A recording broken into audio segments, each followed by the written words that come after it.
Hello, everybody. Welcome to Late Night News. As always, I am your co-anchor, Joe Compton, and sitting next to me is. Vanessa Juta, that's me. I was gonna say right off the bat, Vanessa, that today I turned 248. But don't I not do I not look? You look You're old. fabulous. You're younger than 49. You look fabulous for 248. Yeah, it's the Marine Corps' birthday today, and so Yay. Huzzah. What happy is it? birthday to all What is my it? fellow Hua? folks. Hua? What is it? What do Marines It's say? Semper Fi, and it's Oorah. Hoorah. That's it. I knew it was something like that. Oh, Nita's out there. Hey, Nita. Hey, Anita, how you doing? All right, so yeah, we've got a really good show for you tonight, and obviously, if you know me, you'll probably know what the top story is and what is going on, because today, really today, they ratified it, but uh, on after a grueling 118. SAG-AFTRA has officially reached a tentative agreement on a new 3-year contract with studios, a move that is heralding the end of the 2023 actors strike. Woohoo! Way to go, SAGs. The strike is over. Strike was suspended as of 12:01 on November 9th, and there was a lot of conjecture as to what it was, what it is. It still hasn't been fully vetted and ratified and put out there, but the tentative agreement basically means that it was unanimously voted for by the union members. Something that's unprecedented, by the way. That doesn't ever happen. It usually takes a couple votes before that happens. But Performers Union announced today the provisional agreement happened on Wednesday after about 2 weeks of renewed negotiations. The development came long before a deadline of 5 p.m. that the Alliance of Motion Picture and Television Producers had set for the union to give their answer on whether they had a deal. The statement that was put out by the AMPTP, Jesus, I look terrible. Today's tentative agreement represents a new paradigm. It gives SAG-AFTRA the biggest contract-on-contract gains in the history of the union, including the largest increase in minimum wages in the last 40 years, a brand new residual for streaming programs, extensive consent and compensation protections, and the use of artificial intelligence, and sizable contract increases on items across the board. The AMPTP is pleased to have reached this tentative agreement and looks forward to the industry resuming work of telling great stories. Basically, they're just saying, get the work you. Yep. In response, SAG-AFTRA President Fran Drescher, who most people know as the nanny, laid out a response to this. This is our official statement. We are thrilled and proud to tell you that today your TV Theatrical Negotiating Committee voted unanimously to approve a tentative agreement with the AMPTP as of 12. That came right off the tongue that time. All right. Good job. As of 12:01 p.m. Pacific time, 12:01 Pacific time on November 9th, our strike is officially suspended and all picketed locations are closed. We will be in touch in the coming days with information about celebration gatherings around the country. Yeah, it wouldn't be an actor's strike without a celebration. Right. You got to have a party. And in a contract valued over $1 billion, we have achieved a deal of extraordinary scope that includes above pattern minimum compensation increases, unprecedented provisions for consent and compensation that will protect members from the threat of AI, and for the first time establishes a streaming participation bonus. Our pension and health caps have been substantially raised, which will bring much needed value to our plans. In addition, the deal includes numerous improvements for multiple categories, including outsized compensation increases for background performers and critical contract provisions protecting the diverse communities. We have arrived at a contract that will enable SAG-AFTRA members for every category to build sustainable careers. Many thousands of performers now and into the future will benefit from this work. Very nicely done, very well put together. And the contract itself lays out, uh, as you heard the statement. There's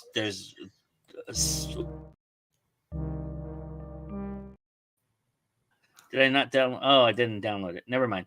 I had a nice little video of all the layouts of all the provisions that are happening. So I'll just say them right here. Basically, there's a 7% raise on minimum contracting across the board, which is the highest of all the unions that have settled so far. Which, of course, actors had to get the most money, right? I mean, as long as somebody does, it just raises the bar for everybody. So everybody has something to shoot for. I'm being a little bitter there. Sorry, everybody. I apologize. But also the AI thing is very interesting, and we'll talk about that here in a second. But there is consensual agreements of talking and compensation that is very interesting. It's probably the most interesting aspect of this, and I'm going to point to a conversation that Fran Drescher had, and I'll talk about that here in just a second. But also, I wanted to mention the idea of less working hazards and days were also part of that contract, and then the streaming provisions, which is a very That's the very big one. big element of it. The one thing that I will say about the streaming provisions that is not being talked about quite a bit, except for on NPR, which again I'll get to that in just a second, was that there is a cap to that idea. And what people don't understand about the streaming provision is that it has to reach 20% of an audience to be considered for the bonus that is going to be offered to the fund, to the actors fund. Which, if you don't know, I mean, you might think, well, there's so many streaming stuffs out there and they probably all do pretty well. No, that's 1/1000th of a because reach. If you think about it, if you pull up Netflix and you watch one thing, you're not watching anything else, right? At that moment, right? So it's not like you haven't even watched even 10% of what is on Netflix, even if you're like a steady Netflix watcher. So, and I gotta say to all the talk shows out there, Fran Drescher appeared on Good Morning America. She appeared on CBS This Morning. She appeared on all E! News, all of them. They were throwing her softball after softball. You all should be fucking ashamed of yourselves. I really feel like NPR was the only one that really wanted to talk about what this means for people. And there was a specific part about AI that I pulled out of that interview that I want to play for you all right now, and then we'll come back and talk about what this means for everybody. Do you think the protections for artificial intelligence in this contract are broad enough to keep up with this quickly evolving technology? Or do you think, Fran, you're going to have to renegotiate this AI issue all over again in 3 years when this contract is up? Well, I think that it's going to be an ongoing discussion and potentially an ongoing battle, because in the world of AI, 3 months is equivalent to a year. So we got whatever we thought we could possibly get to protect our members for the duration of this contract. But we also requested that we all meet together to just take the pulse of where technology is biannually, or one is it twice a year. I think biannually. But the understanding is that you would years. revisit the AI issue. We would be talking about it because we're going to have to come together on the same side for federal regulation, and also to protect both of us from piracy. So, there's a lot there that we have to really start working together on. Right. And now there's language in the contract to protect my members. And in 3 years, it may be a whole different situation with new problems that need to be unpacked and discussed and argued and negotiated. And I think it's going to be this way for a very long time. Okay. And that's okay. I agree with that 100%. So good on Alicia Chang. This is an absolute banger of an interview. She is fantastic. I really, really loved this interview. She hit her with a lot of really hard questions. And to Fran's credit, she answered all of Yeah. them and really answered them well. And it's only 7 minutes long. I highly recommend you all go and listen to it because it'll tell you a lot about what this deal really Mhm. means and what it's about. They do talk about the streaming aspect and only reaching the 20% and what that means and how they're going to navigate through that and understand that. And how they're going to promote their members who are in these Mhm. shows that need some promoting and things of that nature. So it's very, very well done. As far as the AI thing goes, it's very apparent to me from that comment and from everything that is being talked about with the WGA's agreement that nobody really knows what this thing is going to become or what it Right. is, Yeah, certainly. and It's everybody's moving. kind of afraid of it a little bit. Yeah, it's And moving at such a fast pace. I was actually just reading an article recently from the guy who originally predicted the singularity, which is Mhm, that point where AI sort of outpaces humans. Like mhm. it no longer needs human input in order to function. And he's moved that up to like 2031 or something, or Wow. 2035, that he's moved it up. They originally thought it was going to be like a couple decades away, but it's not. No, it's here. Yeah. Yeah, it's moving really fast. And I think it's really important that writers pay attention to what's going on with these sorts of negotiations for actors, because we're all in the same boat. We're all creatives, right? And AI has the potential to impact us more negatively than other aspects of culture. You Mhm. know, Well, think about if you're an author out there and you want to sell your rights or get an adaptation done, and somebody uses AI to aspect a certain part of that, or decides that this would be much more easier to do if we just kind of CGI'd the whole thing and kind of just did it mhm. right, and you're giving away your rights without knowing that aspect of it. It's very Yeah, important to understand, and this is why I say this vehemently to every person who has ever dealt with a contract: get a lawyer to look at these yes, things, because there are things in there you do not know what they yes, mean and what they say, and a lot of that has to do with this AI thing, and that's yeah, good on all the unions for catching that. I think yeah, that was I think that was I think the streaming thing was a real sticking point in all of these negotiations for sure, because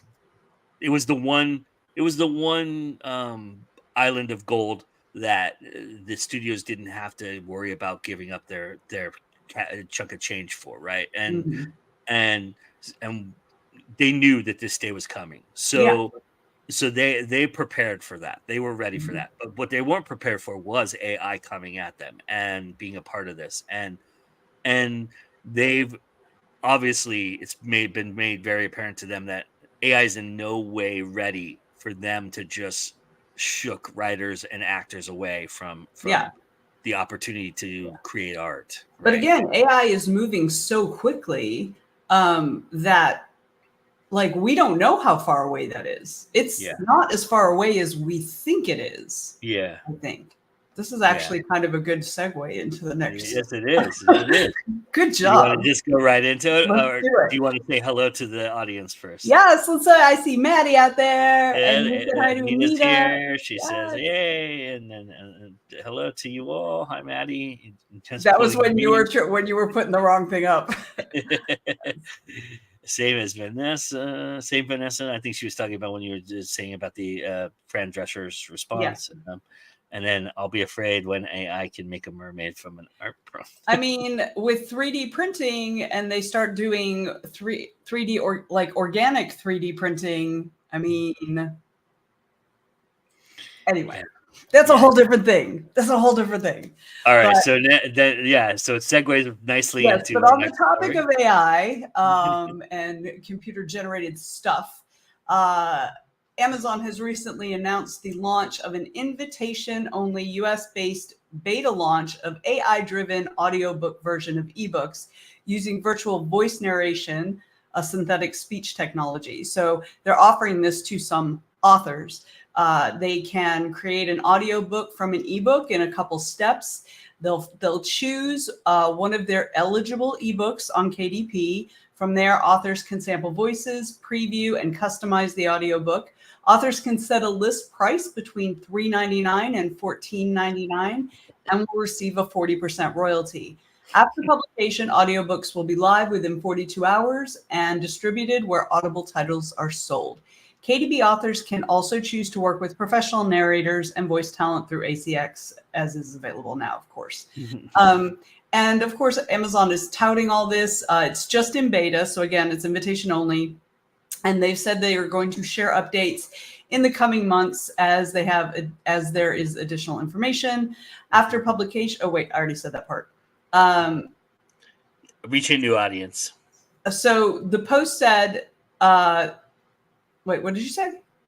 The next part is how they going to reach a new audience through. Yes, I see. Okay, so they're going to try to reach new audiences and customers, so customers can find and listen to audiobooks with virtual voice wherever Audible audiobooks are available today. Audiobooks created through KDP from ebooks in KDP Select will be included in the Audible Plus catalog and eligible for a share of the KDP Select Global Fund. So anybody who's in KU is Kindle Unlimited is familiar with that aspect. Audiobooks created by virtual voice will be clearly labeled, and as with any audiobook, customers can listen to samples. The move is the latest in using synthetic speech technology. Earlier this year, digital publishing company Bookwire partnered with Google Play Books to allow customers to produce auto-narrated audiobooks using its text-to-speech technology. Apple also soft-launched a raft of audiobooks narrated by artificial intelligence to its Apple Books platform in January. They're coming for all of us. Yeah. Well, as this comment would segue perfectly into our last story today, but yeah, right?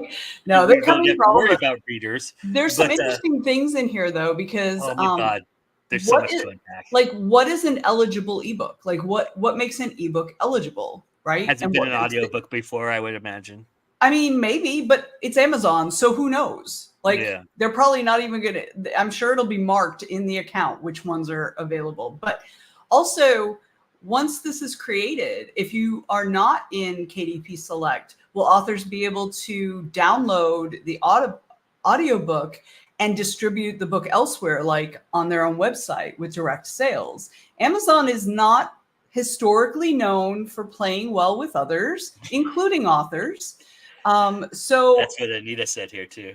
Yeah, I'm wondering if this AI audiobook thing will bite them in the butt. ACX has made a big deal about courting narrators. They may get pushback. Oh, they will definitely get pushback from them. I agree, Anita. I'm not sure where they're going with this. Also note the pricing. The pricing is around ebook level, like $3.99 to $14.99. And most audiobooks, and granted, you know, when you're talking about using a narrator, that's where so much of the cost of producing an audiobook does come from. But I wonder also if it's going to end up pushing so when ebooks came out, it really made it seem like print books were overpriced because ebooks were so inexpensive. And I wonder if it's going to do the same thing within audiobooks, because even with ebooks, even not even counting print books, but even looking at ebooks, you know, Amazon always wanted to keep the prices $9.99 or lower. And, you know, they would take authors hostage, like typically, like often, in order to put pressure on the publishing companies to lower their ebook costs, right? So I'm wondering if this is going to do the same thing. Is this going to, is everybody going to, like, are they pushing everyone to move to AI narrated? Because now audiobooks that are narrated by actual humans who actually need to pay their mortgage and get paid a living wage, is it going to now like deter publishing companies even from utilizing the narrators, and now is it because it's going to make the cost of the audiobooks higher? Mm. You know, Amazon does this stuff. Well, let's unpack the 900-pound gorilla in the room, and this is not done for anybody's benefit other than At all. Amazon. This is done clearly because they saw the competition have some modicum of some kind of idea that this was going to be successful to put this out there, and other companies got ahead of them, and they don't like it when other companies get ahead of them on these things. They Well, like to corner the market. they don't mind them getting ahead as long as they don't get too far ahead and Amazon can buy them out. Yeah, Then yeah. they don't mind it at all. Well, they're nowhere near being able to buy Apple out or That's even true. Google. You're right. So they had to get on this. They Mm-mm. had to do this.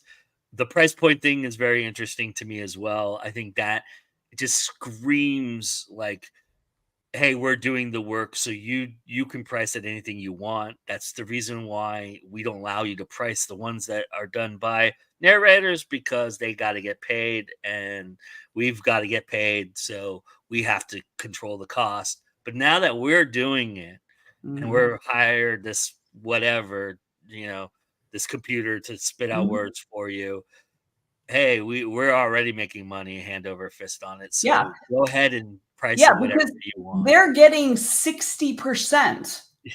They are getting 60%. That's the That's other thing. insane. That's like crazy. Yeah. You know? Yeah. That's like that's crazy. That's only like 15% less than they would get if it was narrated by a human. You know? I also found it very interesting that this was buried into their message boarding aspect and wasn't very very publicized at all. There wasn't a call put out there for that. Mm-mm. They haven't done what Spotify did, and I think because they saw what happened to Spotify and the idea of what the story that we did a couple months ago, where Spotify reached out to independent publishers and to the big five and said, hey, would you be interested in doing this? And they told them to go fuck themselves. And and Amazon isn't doing that. Plus they don't care about publishers anyway, so that doesn't matter. But this is specifically geared toward indie authors. And you know what's going to happen? It's going to screw us in the end, because it always does. Yeah.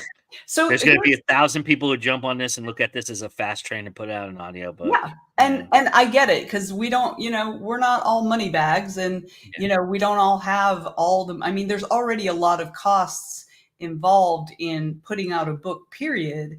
And audiobooks that's like definitely the highest cost, right? It's definitely the most expensive way to put out a book, but also it's the most lucrative. It's been the fastest growing segment of the book publishing market for years now. So, I mean, that makes sense. So I understand why someone would want to do that, and if they weren't going to otherwise be able to publish it, then I understand why they would want to. And that's exactly what Amazon is making this for. It's for people. Yeah. And I also think they're going to gear this toward the consumer too. Hey, look, you can get audiobooks because it tells me two things. One, their Audible subscription rate is probably dying, and they've taken so much on the chin about that they're kind of they're fanning away from subscriptions to begin with on everything. They've taken down their magazine subscription service. There's a lot of like the only their music one they've revamped. KU is the only one that has ever been successful for them and will remain successful because it's the way that a lot of authors do make money and get paid. But it'll be interesting because Audible currently costs $15 a month and you get one title. If now audiobooks are only going to be $4, $10, like, you're right. There's no way that they're going to keep that subscription is not going to work. That subscription model is not going to work anymore unless they increase the number that you get for that amount, right? Well, how about this? So HBO Max, now Max, is doing this thing where they've incorporated live sports into their package, and they're giving it for free to start with, right? And then they're going to gouge everybody for another $10. So your Max subscription went from $10 to $20. What would stop Amazon from doing the same thing in KU? Adding this as a tryout feature, Mm. where Oh, you yeah. can download audiobooks as part of your KU subscription, but then in about 2 months, Well, we're I gonna mean, gouge you for another $10. that's kind of what they're talking about. They've got their Audible Plus, Yeah, which is the regular subscription, right? yeah, Let me see. Yeah. So, I mean, yeah, absolutely. I could see that where they would package the Audible Plus with the KU. Another thing that I think indie authors should think about, especially those of us who write fantasy or who have names that are not traditional yeah, that'd be traditional fantastic. names, that AI isn't going to be able to pronounce your shit, you know? Like I wouldn't even like I should get it to like try to say my name. Just like my name, you know? Maybe we'll do So, that one day. We'll go chat GPT and have you have a see how they pronounce names. yes. But yeah, I mean, this leads perfectly into our next segment too, because I really feel like I also think this is another way for Amazon to handcuff indie authors to their KU program. I think Mhm. that they're going to start, paying per listen and or time listened in this program, and Yep. that's going to entice a lot of independent authors to kind of go that route, because a minute listened to pays for a $3.99 audiobook, right? Yep. So, Yep. and that, I don't I think they're gonna grab you and try to handcuff you, because they're starting to see what CL Cannon's about to talk about, and that is we're starting to get smart about how we use Amazon as a Mhm. tool instead of as a crutch. And so we'll let CL Cannon expand upon that a little bit more, and then we'll be back with more news, everybody. Hey guys, CL Cannon here from Fiction Atlas Press, bringing you your monthly marketing tip. And today, we're going to be talking about direct sales. What are your options? And why are direct sales the way of the future for indies and other creatives? So first off, let's talk a little bit about what direct sales means. Direct sales are achieved on a platform owned by you, the author, devoid of any oversight by retailers like Amazon, Barnes & Noble, Apple, or even libraries and physical bookstores. You are delivering your content directly to your readers. This is usually done on your website. So why would you want to go direct? Well, there's lots of reasons.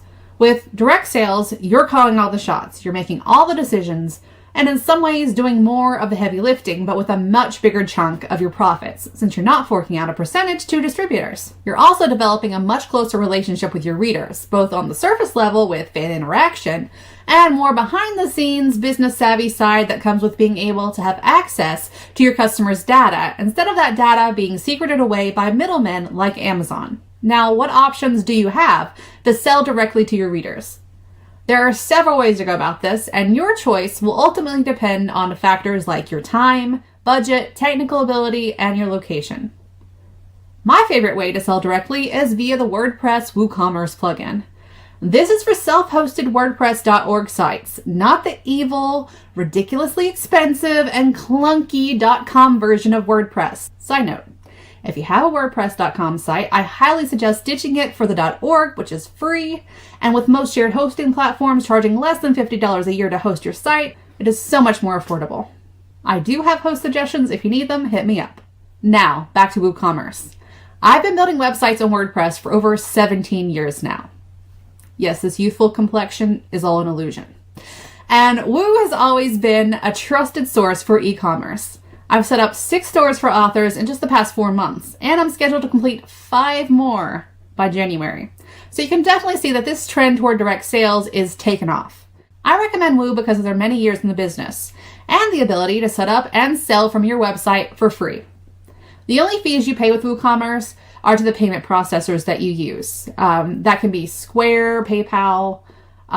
There's a whole slew of different ways that you can get paid on WooCommerce. This is a standard percentage of usually 3 to 4%.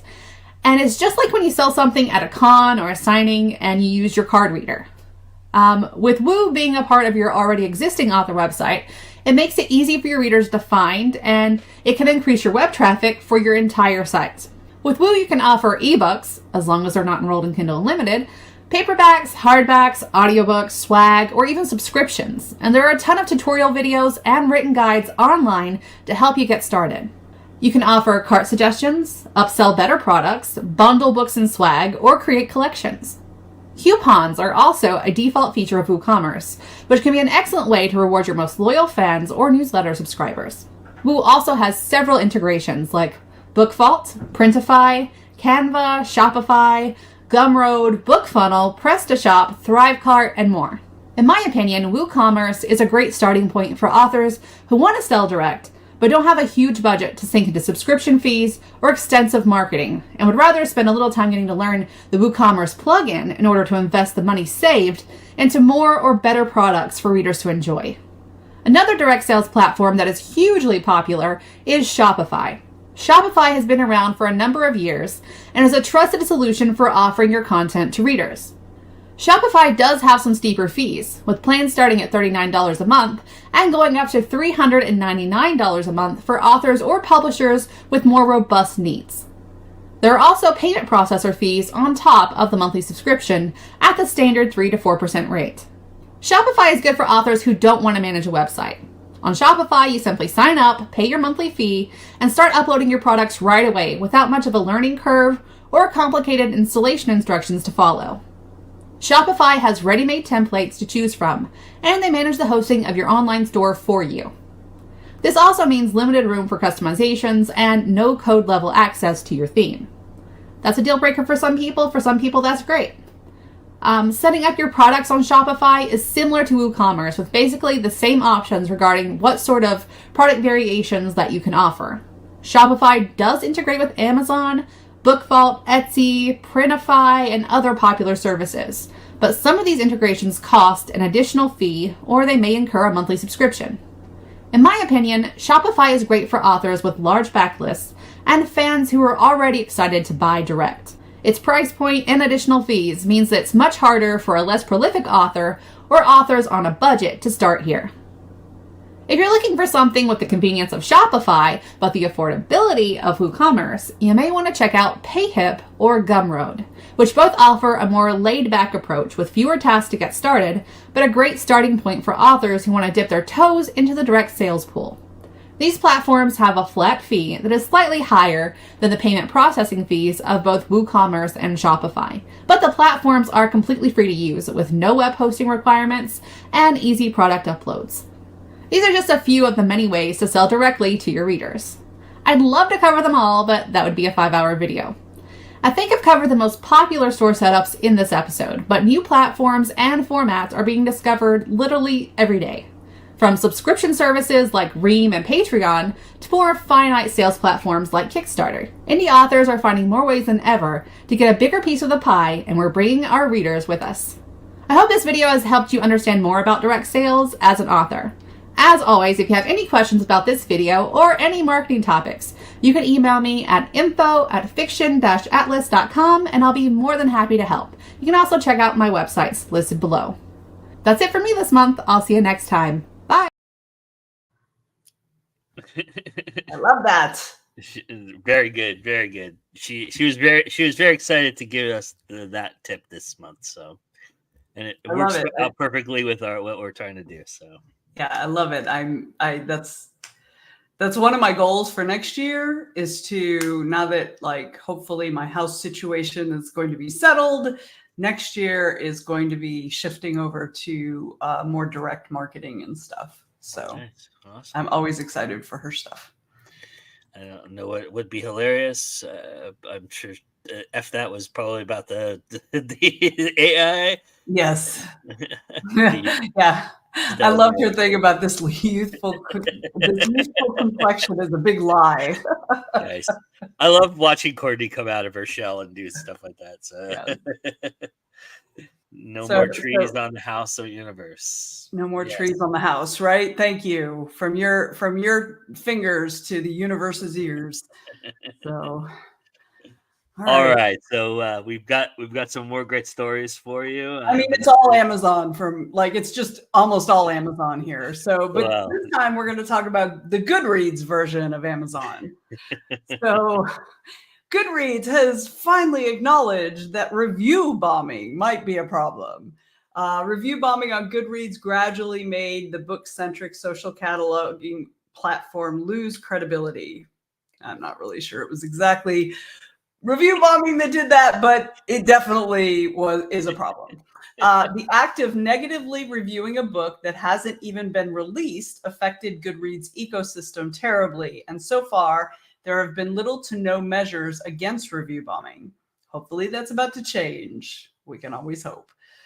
In a recent statement, Goodreads claimed that they want to ensure that the reviews found on their site are, quote, trustworthy, relevant, and authentic, unquote, for the community. I really feel like the ship has sailed on that one, but we'll see. They finally acknowledge that there has been an issue regarding review bombing, which artificially inflates or deflates the value of a book through reviews. Although owning up to the problem is a solid first step in the right direction, what measures will Goodreads put in place to prevent these incidents? According to them, they've already limited the amount of reviews and ratings on a book, and they look out for unusual activity. Per their statement, we continue to invest in improvements to quickly detect and moderate content and accounts that violate our reviews or community guidelines. For example, we've strengthened account verification to block potential spammers, expanded our customer service team to accelerate our response time, and added more ways for our members to report problematic content, unquote. They are also, quote, currently in the process of removing ratings and reviews added during times of previous unusual activity that violate our guidelines, unquote. And, I'm a little bit snarky about this in part because Goodreads started as a great idea. Like, it started as a really cool platform. I really enjoyed it in the early days, but I'm sorry, Goodreads, you are a fucking cesspool. Like, it is so toxic over there. I know that there are spots that are good because there's spots that are good in every toxic place. Sure. But, and again, it all comes back to Amazon. It all comes back to Amazon, if it doesn't, I was saying this earlier, there are two reasons, and we'll get into this also when we talk about Amazon later. There are two reasons why Amazon will do the right thing. One, if it positively affects their bottom line directly, they will do the right thing. If they are publicly shamed and it has the potential to affect their corporate reputation, which will then affect their bottom line, then they will do the right thing. Those are the only two instances in which Amazon will do the right thing. So, I had high hopes when Amazon bought Goodreads to kind of change something, but it was just basically to get them out of the way, and just leave them to die. And it's kind of like dropping somebody off in the desert with one canteen of water and say good luck. Yeah, or without even having any water at all. Yeah, that would be more of Amazon style, wouldn't it? But the antiquated nature of this website has been an issue for me from day one. I just feel like it's living in 1989, and it hasn't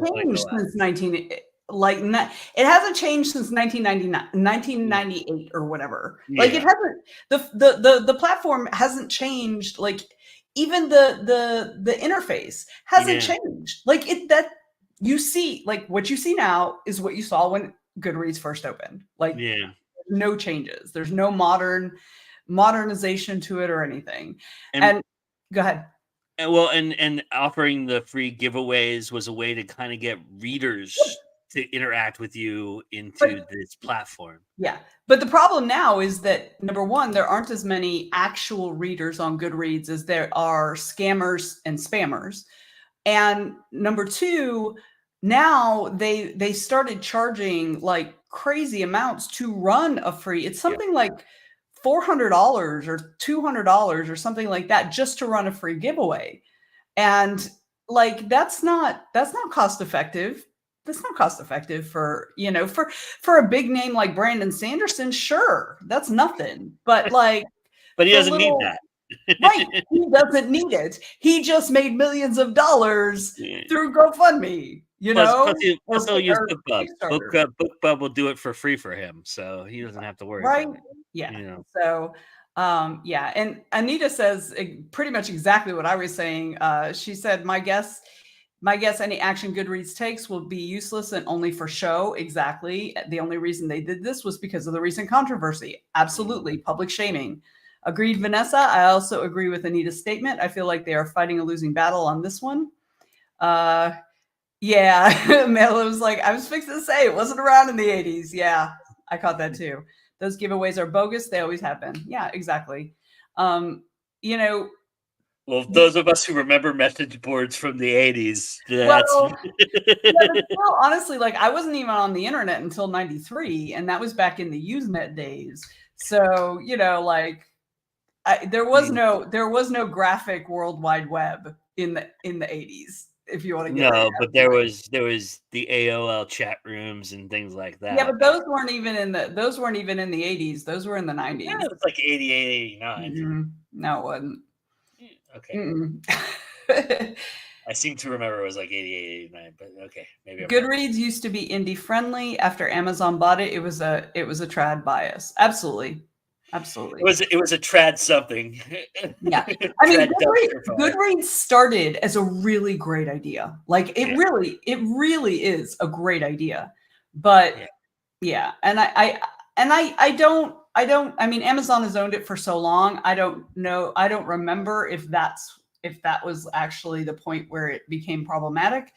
But yeah. So. All right. Y'all are fighting me on this. So I'm just I'm telling you, I know. I actually had the idea when the World Wide Web was first starting to be a thing in the early 90s.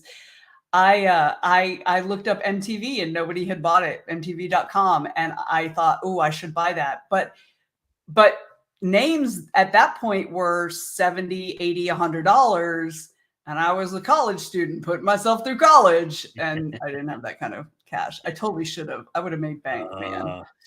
So. Yeah, I mean, all that's very interesting, right? Buying Apple stock or whatever, Yeah. Yeah, it's like, what would you say to your younger self? I tell her to invest in IBM and Apple. Berkshire Hathaway. Get some Berkshire Hathaway in there. Exactly. Yeah. That's what I tell her. Forget all the rest of the stuff. She'll figure that shit out. But it just split into its 27th iteration, and it's now $600. So a share. So Yeah. So shall we keep on the Amazon? Amazon mess? Okay. Yeah, because it's even funnier. Yes. This one on its surface seems awesome. So, okay. So Amazon recently announced that it has filed a suit in the Northern District of California against some 20 individuals scamming authors by falsely claiming an affiliation with Amazon Publishing and Kindle Direct Publishing. According to the suit, the scanners run fake Amazon knockoff websites designed to lure would-be authors into paying a fee to publish and then deliver either substandard service or no service at all. Quote, defendants use... Oh, wait, hang on. Let me back up. So this is... Oh, where did it go? Oh, in the suit. Sorry, I got all mixed up. In the suit, they said defendants use the Amazon marks on their domain names and on their websites to divert victims from Amazon's genuine websites to the defendants' websites that purport to offer services to help authors create, edit, and publish their works through Amazon Publishing or Kindle Direct Publishing. And then they add to further the ruse of affiliation with Amazon, the websites often have chat boxes or advertised phone numbers to call that provide, quote, false and misleading representations of affiliation with Amazon. The suit includes details of unnamed authors who were taken in by the scams, including one who visited one of the defendant sites thinking she was accessing Amazon's legitimate self-publishing services. The authors, quote, corresponded with defendants or their agents who not only claimed to be Amazon representatives, but sent documents making further uses of the Amazon marks, the complaint states. Quote, believing she was working with Amazon, the author paid defendants $4,000 for purported editorial and publication services, unquote. The woman learned she was scammed after the service failed to materialize. David Nagar, vice president of books and Kindle content at Amazon, in an October 30th statement said, "We have a consistent track record of working to stop bad actors from taking advantage of our customers, and this lawsuit against publishing scammers continues that work on behalf of authors." In the statement, Amazon pledges to continue to, quote, protect authors from fraudsters who attempt to take advantage of them, unquote, and to make sure, quote, no authors or publishers are further harmed by their actions. The suit seeks injunctive relief, shutting down the fraudulent sites as well as damages. So this is great on its surface. Like, this is awesome. Yes, please go after all the scammers that are taking advantage of particularly novice writers, right? Writers who are excited. I mean, there have been scammers in the publishing industry targeting novice authors always. Like, there's never not been a time, you know, way back when it was vanity publishing. Now it's just flat out scammers, right? Yeah. Absolutely. The problem I have is that Amazon is acting like they're protecting authors. And they're not. The fact that authors might benefit from it is a completely unrelated side benefit that they don't give the first shit about. Because Amazon is protecting their trademark and they're protecting their corporate reputation. Yep. You know, that's it. If this hurt authors, they would still do it. It wouldn't matter. It doesn't, the authors don't matter. So while the authors will get, you know, newer authors will get some measure of protection, probably not, because these are probably all Indian scammers, and Indian scammers, they know what they're doing and they're very hard to take down because the country doesn't care. The country doesn't care to shut them down. And they're bringing in billions of American and Western European dollars every month. So, you know, so it's really nice that they're doing this. And don't get me wrong, I rag on Amazon a lot because I think that they're immoral. I think and it's a business. I don't really expect businesses to be moral, but they're not good for authors. Even though Amazon created a world where indie authors are able to be indie authors. Like, I appreciate that. And I absolutely recognize that. And I give them credit for that. But at the same time, they are incredibly predatory toward authors. And the fact that they're putting themselves up as the defenders of authors and you're safe with us and all that, that's what gets me about this. It just makes me angry. It just makes me angry. So, yes. I get that. Yeah, it's them protecting themselves against lawsuits. That's it. You know, and the problem that is really, I want to be careful here because this is actually a really good thing. If it worked the way that they think it would work, but it's not going to work that way, you know. But the thing that really gets me is the idea that Amazon's protecting us from others, but who's protecting us from Amazon? That part right there. You know, I mean, ACX has been a nightmare for a very long time. You know, Audiblegate has been a scam for almost 3 years. Look at what happened to Jane Friedman back in August, right? So Jane Friedman is a very high profile author who helps other authors, right? And some scammers were using ChatGPT to create books that sound like Jane Friedman and then put her name literally on the books. And when she reached out to Amazon and said, hey, these people are impersonating me, such that it was added to my Goodreads list of books, the books that Goodreads attributes to me, which of course Goodreads is an Amazon company. And these are not my books. These are not me. They're using my name. And Amazon came back and said, well, show us your trademark on your name. And she said, well, I don't have a trademark on my name because it's my name. And they said, sorry, can't help. And again, the only reason they actually took them down is because Jane Friedman is high profile. So she wrote a blog post about it. Yeah. And like a day or two later, all those books were gone. You know, like that is because it hit the national news. It hit the national news. So Amazon said, "Oh, I guess we need to do something about this." Again, public shaming. That's it. And Amazon's way of doing stuff is another issue entirely, because it is let's lawyer up, get a statement out there, and then hopefully in 6 months everybody will forget about it. Yep. I mean, that's exactly what they did back in the like 20 teens. They held Macmillan authors. Macmillan was a publishing company that's since been eaten. Macmillan wanted to sell ebooks at $14.99, and Amazon said, "No, we don't want any ebooks priced over $9.99." And Macmillan said, "Too bad. We get to sell them for whatever we want to sell them for, just like our print books." And Amazon said, "Okay, we're going to turn off the buy buttons for all of your authors." They even turned off buy buttons for authors who had no ebooks. They turned off their print button in order to put pressure on the publishing company. But what happened? It hit national news, and Amazon said, "Oh, my bad," and they turned the buttons back on. Right. You know, it's just a mess. Yeah. You know, like they don't. Yeah. Yeah. She got absolutely. She got the Authors Guild involved, and she also it hit national news. Yeah. So that's literally the only reason. And people like us, we don't have that kind of pull. Nope. So, you know, we even have the issues where authors who have their books in KU are having their KDP accounts closed because pirates have pirated their books, and Amazon won't reinstate them. Nope. Like, you know, Amazon is like, "Nope, sorry." And it's like, "Well, I can't do anything about it." They're like, "Oops, too bad." Yeah. Sorry. I get very up in my feels about this. No, you're good. Let it loose. Yeah. Please, glad they're targeting these scammers, but Amazon has a lousy track record in protecting authors against scams, pirates, fake accounts, plagiarisms. They ignored it. Yeah, they don't care.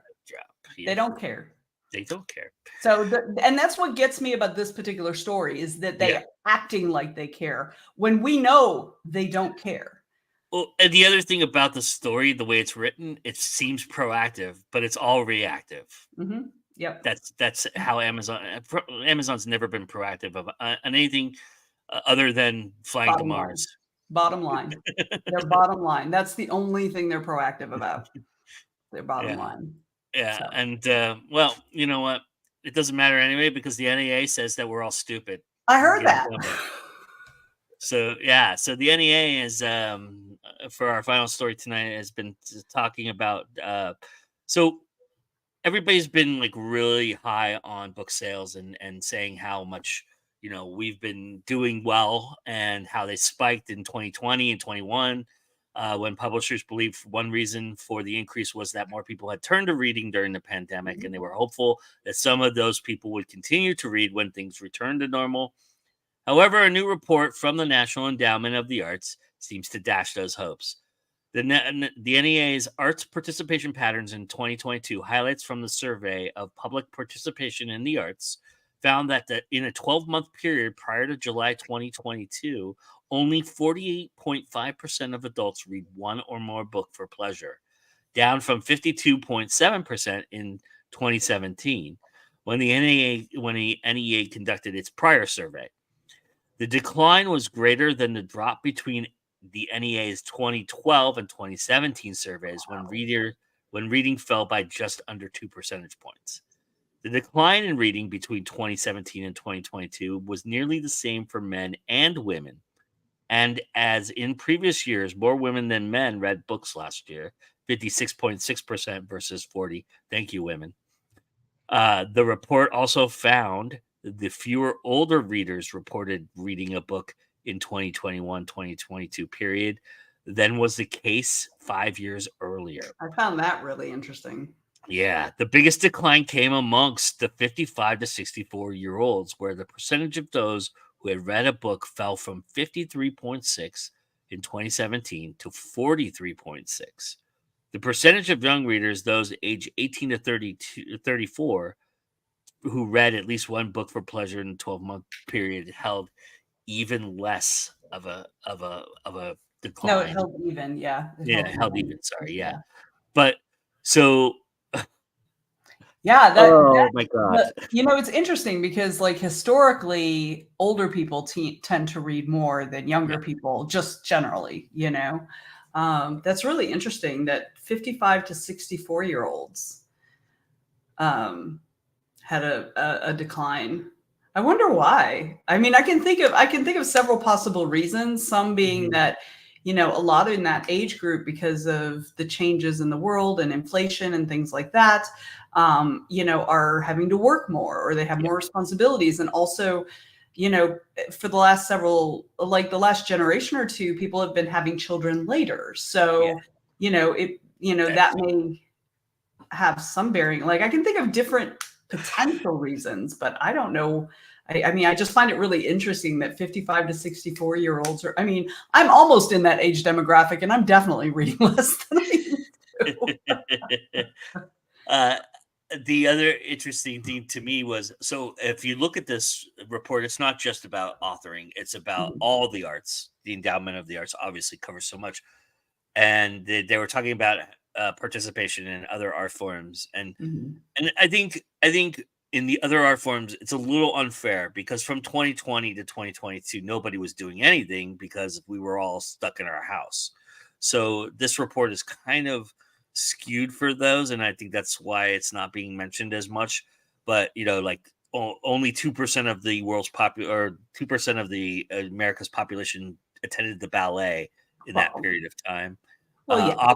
Opera was down from like 17% to 7%, and then live theater, which had a 32%, was down to like 16 or Yeah, but 17. I wonder. I mean, I feel like they had to have had some mechanism to control for that. Like, they I can't don't make know. they can't make any meaningful comparisons unless they It can is the government control. we're talking about. Well, yeah, but I mean, it's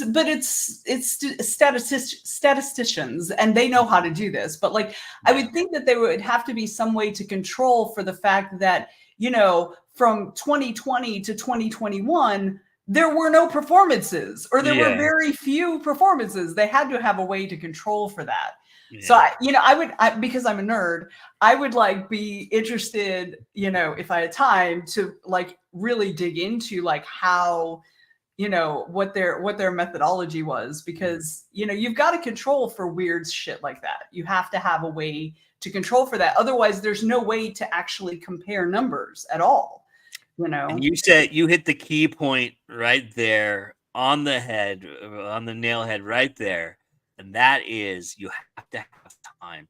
You have to have Yeah. time to do these things. Yep. And I think people's time is becoming more and more valuable to them, where they're not taking in as much as the consumer. I mean, this is a 360 to go back around to why the SAG agreement's a little interesting, because street you would think everybody here has seen, like, there's like a handful of shows that we've all binged and all this, but no, that's not the case. That's why they didn't want this thing to come out, is because they are losing money hand over fist on all the things they're producing out there that are not being seen by anybody. Yeah. And that is what's But happening, is people I just think run out of time. but I think a big part of it too, though, is that there are so many different avenues for entertainment now. Yep. And people are, like for me, I definitely do watch a lot more TV and movies than I ever did when I was younger, Mhm. and read a lot fewer books, which is kind of sad being an Mhm. author. But like that is just really kind of what I've been doing the last 10 years or so. I've been watching more serialized shows and things like that. Many more shows than I watch movies. I watch more TV shows than I watch movies. And there's also other things. There's games. Games have become much bigger than they used to be, and not just games, but also virtual reality games. Mhm. Which is a whole other thing. And there's all kinds of different things on the internet to suck you Mhm. in, like YouTube and TikTok and stuff like that. And all of that takes time, right? Because like time, you have to, if you say yes to one thing, you're saying no to everything else. Yep. And if you say yes to watching TikTok videos for 3 hours, you said no to reading a book for 3 hours, or watching television, or playing with your kids, or going out for a walk, or whatever. You've said no to all those other things. Well, I guess you could watch TikTok and go for a walk, but you know what I mean. I think that would be the more interesting survey to me, is what are people doing instead of reading? Yeah. And I mean, I imagine that is probably some aspect of that is part of this survey, because this survey would cover most of that. The survey would cover watching TV, watching movies. It would cover also online entertainment, right? Like, because making TikTok videos is a fucking art in and of itself, Actually, it only covers what the endowment of the arts covers. Oh, gotcha. So, okay, so that makes sense. So that's why ballet is on there. That's why opera's on there, because most theaters are granted by the endowment of the arts. So that makes sense. So, but it's interesting that the reading aspect of it came into play, but I think that was kind of like an intellectual pursuit from somebody in the NEA. So, well, but I mean, authors get NEA grants, and they do. Publishers, some publishers and stuff like that, and projects get NEA grants. So very true. Yeah. Whew. Well, I think we've covered a lot of ground tonight. It's been a wonderful show. Thank you for the crowd. And Anita says, I actually been trying to read more. And I think that's you have to have the effort, right? The effort has to be. Absolutely true. Yeah, I agree. Yeah, you have to make the time, I think. And that's kind of how we've all viewed writing. And, we have to make the time to write. Yeah, you have to just dedicate the time. I mean, we can't actually ever make time, but we have to prioritize some things. Very true. Very true. Absolutely. Because you know why, Vanessa? Oh, because it's always time to go into nap.